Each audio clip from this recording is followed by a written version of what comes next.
Second. हमारा topic चल रहा था छंद। देखिए आज हम करेंगे छंद के भेद। तो छंद के भेद, छंद के भेद में देखिए एक होता है मात्रिक छंद, एक होता है वर्णिक छंद,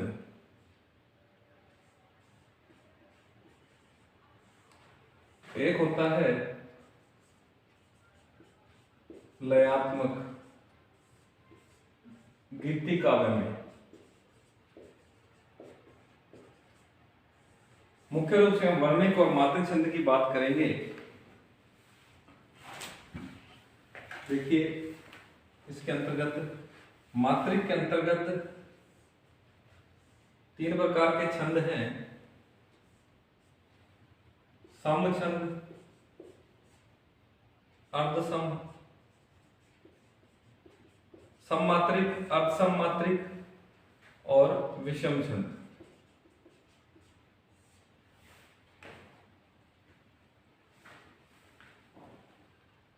इसी तरह वर्णिक में एक गणबद्ध होते हैं और एक होते हैं मुक्तक। गणबद्ध और मुक्तक दोनों में सममात्रिक, समवर्णिक होते हैं, अर्धसमवर्णिक होते हैं और विषम होते हैं। सम के अंदर फिर साधारण छंद होते हैं और दंडक छंद। देखिए मात्रिक में देखिए जब प्रत्येक चरण में मात्राओं की संख्या बराबर हो, सम हो, तो हम लिख सकते हैं सम किसे कहते हैं? सममात्रिक प्रत्येक चरण में मात्रा बराबर हो, मात्रा या वर्ण बराबर हो, अब एक जैसे हो। जैसे चौपाई, चौपाई में प्रत्येक चरण में 16-16 मात्राएं होती हैं, वर्ण बराबर होते हैं, 16-16 मात्राएं होती हैं। अर्धसम में क्या होता है? 2-2 चरणों में, 2-2 चरणों में मात्रा वर्ण बराबर होते हैं। 2-2 चरणों में मतलब विषम चरणों में एक जैसी मात्राएं होगी, सम में एक जैसी होंगी। जैसे 2 चरणों में एक जैसी मात्रा है, फिर 2 चरणों में एक जैसी मात्रा है। देखो कैसे, हम दोहा की बात करते हैं। दोहा में पहले 13 मात्राएं होती हैं, फिर 11 होती हैं, फिर 13 होती हैं, फिर 11 होती हैं। तो 2-2 चरणों में मात्रा बराबर होते हैं, 13-13 और 11-11। यहां 16-16 ही चलेंगी मात्राएं। विषम में क्या होता है? 6 चरण होते हैं, 6 चरण होते हैं, मतलब 2 से अधिक चरण होते हैं, 6 चरण होते हैं। तो 6 चरण होने के कारण इसे विषम छंद कहा गया है। यहां हम लिख देते हैं कुंडलिया। कुंडलिया छंद है वो विषम चरण है, विषम चरण है। इसमें 6 चरण होते हैं, इसलिए एक कुंडलिया छंद इसका उदाहरण है। वर्णिक में हमने सम, अर्धसम, इसी तरह वर्णिक चलेगा। अब देखिए गणबद्ध किसे कहेंगे? गणबद्ध होगा कि वर्ण प्लस गण सम बराबर होंगे। और मुक्तक में वर्ण तो बराबर चलेंगे, लेकिन गण का कोई नियम नहीं है, गण का कोई नियम नहीं है। अब देखिए इसी तरह साधारण के अंदर 32 से कम वर्ण और 26 से कम मात्रा तो साधारण है।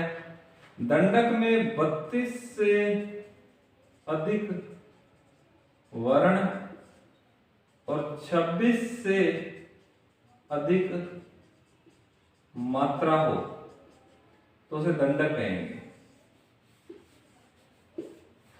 सवैया का उदाहरण ले लेते हैं अपने यहाँ, मदिरा सवैया का, और यहाँ कवित आपके पाठ्यक्रम में है। तो इस तरह बात करते हैं कि मात्रिक, वर्णिक और लयात्मक छंद। मात्रिक के अंदर देखो सम छंद होता है, सममात्रिक छंद, अर्ध सममात्रिक छंद, विषम सममात्रिक छंद। सम छंद में प्रत्येक चरण में मात्रा बराबर होगी, जैसे चौपाई में 16 16 16 चलती जाएगी। यहां पर अर्ध सममात्रिक में दो दो चरणों में मात्रा बराबर होती है, मात्रा बराबर होती है दो दो चरणों में, दो के बाद चेंज हो जाएगी, जैसे 13 11 फिर 13 फिर 11 चेंज होती रहती है। विषम में 6 चरण होते हैं, विषम चरण में 6 चरण होते हैं, जैसे कुंडलिया। गणबद्ध वो होता है जिसमें वर्ण और गण बराबर होते हैं। मुक्तक वो होता है जिसमें वर्ण तो बराबर होते हैं लेकिन गण की कोई गिनती नहीं होती है। साधारण छंद वो होता है जो 32 से कम वर्ण हो और 26 से कम मात्रा हो, वो साधारण छंद होता है। दंडक छंद वो होता है 32 से अधिक वर्ण हो और 26 से अधिक मात्रा हो, उसे क्या कहते हैं? उसे कहते हैं दंडक छंद। अब देखिए ये छंद की बात हो गई।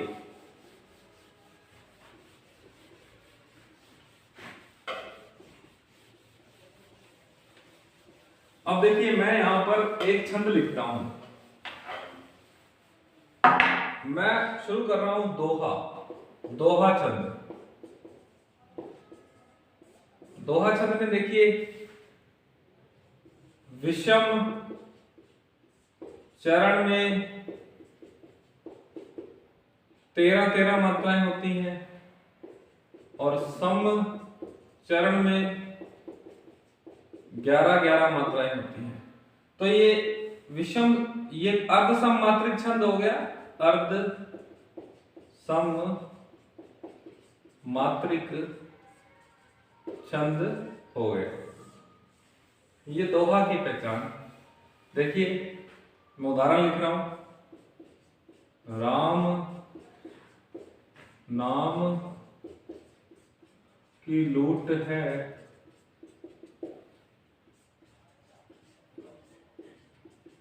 लूट सके तो लूट,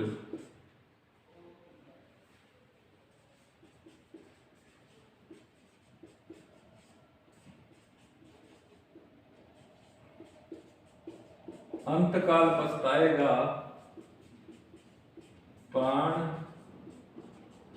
जाएगा छूट। अब देखिए यहां पर पहला दूसरा चरण, पहला चरण, दूसरा चरण, तीसरा चरण और चौथा चरण दो पंक्तियों में है।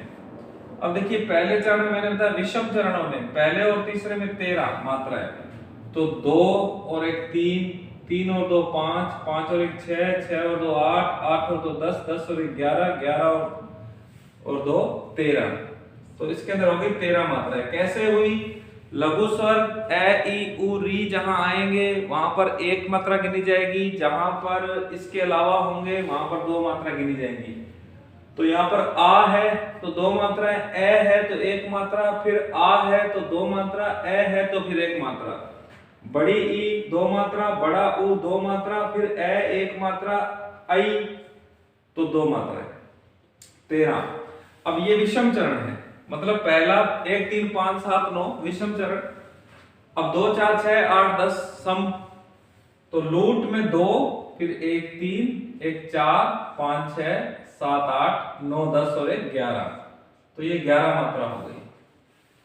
अंत में मैंने बताया था जहां पर अनुस्वार लग जाए वहां पर 2 मात्राएं गिनी जाएंगी, लेकिन चंद्र बिंदु लग जाए तो 1 मात्रा गिनी जाएगी।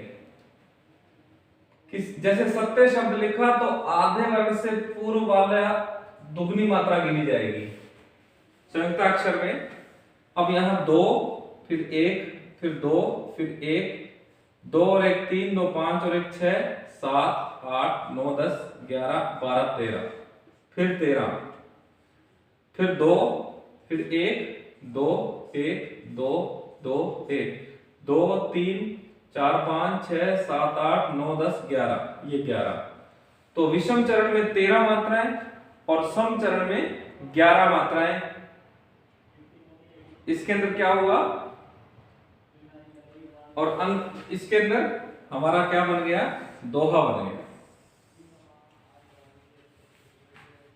तो परीक्षा में पूछा जाता है कि दोहा छंद के बारे में बताओ, या कोई दोहा उदाहरण देख करके स्पष्ट करो, और मात्राएं गिन के हमें इस तरह बतानी है। तो ये विषम चरण में 13, सम चरण में 11 मात्राएं, अर्धसम मात्रिक छंद है।